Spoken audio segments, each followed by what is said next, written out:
योग वासिष्ठ 115वां दिन। शून्य एव कुसूले तु शिहो अस्तीति भयं यथा शून्ये एव शरीरेंतर बद्धो अस्मिति भयं तथा। राम ने पूछा, हे महर्षि, मन कैसे दूषित होता है?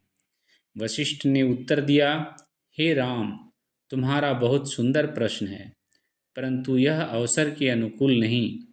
मैं जो बताने जा रहा हूँ उससे तुम्हें निश्चय ही इस प्रश्न का स्पष्ट उत्तर प्राप्त हो जाएगा। मन अशुद्ध या दूषित है, इसका अनुभव उन सभी को होता है जो मोक्ष की प्राप्ति के लिए प्रयत्नशील होते हैं। अपने किसी विशिष्ट दृष्टिकोण के आधार पर हर कोई इसकी भिन्न भिन्न व्याख्या करता है।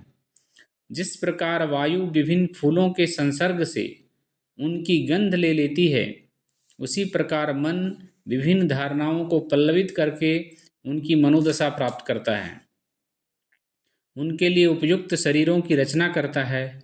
और जैसे ही ऊर्जा से इंद्रियां सक्रिय होती है, मन अपनी क्रियाओं के फल का आनंद भी लेता है। मन ही क्रिया है और क्रिया ही मन है। ये दोनों फूल और उसकी गंध के समान हैं।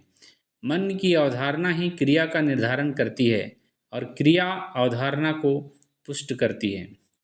हर जगह मन धर्म, धन, सुख और स्वतंत्रता के लिए समर्पित रहता है, परंतु हर एक की दृष्टि से इन सब की व्याख्या अलग अलग होने के फलस्वरूप सत्य की परिभाषा भी अपनी अपनी होती है।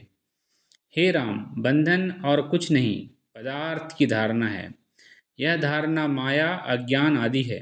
यह मोतियाबिंद है जो सूर्य के सत्य को ढक देता है। अज्ञान शंका उत्पन्न करता है और शंका को बोध विकृत प्रतीत होती है।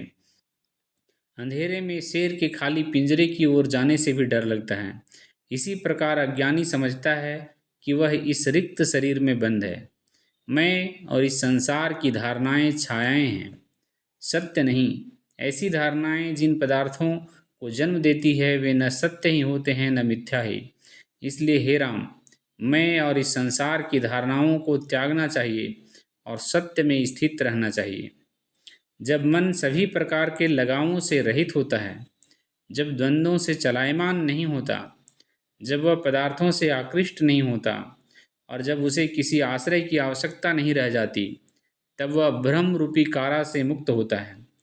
जब सभी शंकाएं प्रशमित हो जाती हैं, जब न उल्लास ही होता है न विषाद ही, तब मन चंद्रमा की तरह जगमगाने लगता है। जब मन मलिनताओं से मुक्त होता है तो हृदय में सभी शुभ गुणों का उदय होता है और चारों ओर समान दृष्टिकोण होता है। जिस प्रकार चढ़ते सूर्य से अंधकार विलीन हो जाता है, उसी प्रकार असीम चेतना के सूर्य के उदित होने पर सांसारिक भ्रम दूर हो जाते हैं। यह ज्ञान ब्रह्मांड के हर जीव के हृदय को आनंदित करता है।